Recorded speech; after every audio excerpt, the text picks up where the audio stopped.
நம் பன்னெடுங்கால தமிழ் வரலாற்றில் உள்ள தொல்காப்பிய, திருவள்ளுவர், ஔவையார், கம்பர், கபிலர், இளங்கோவடிகள், சீத்தலை சாத்தனார், நக்கீரர், சேக்கிலார் இவர்கள் எல்லாம் சாதாரண கவிஞர்களா?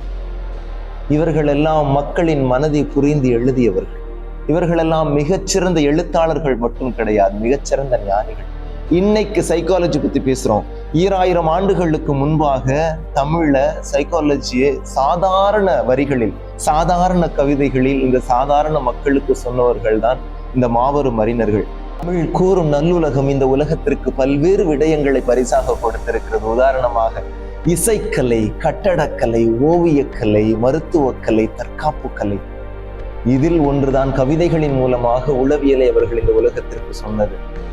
அதை நம்முடைய சுவாச நிழல் சேனல் இருக்குதுல்ல, இதை ஒரு தொடர் போல நாங்கள் சொல்லலாம் அப்படின்னு சொல்லி இந்த உலகத்திற்கு எடுத்து சொல்லலாம்னு சொல்லி நாங்கள் முனைந்திருக்கின்றோம். வெறும் தமிழ் இலக்கியம் அல்ல, இது வெறும் தமிழ் கூற்று அல்ல, இது தமிழ் பேசும் சுவாரஸ்யமான உளவியல். தயாரா இருக்கிறீங்களா? பயணிப்போம், ஒன்றாக பயணிப்போம். வாருங்கள், தினமும் பயணிப்போம்.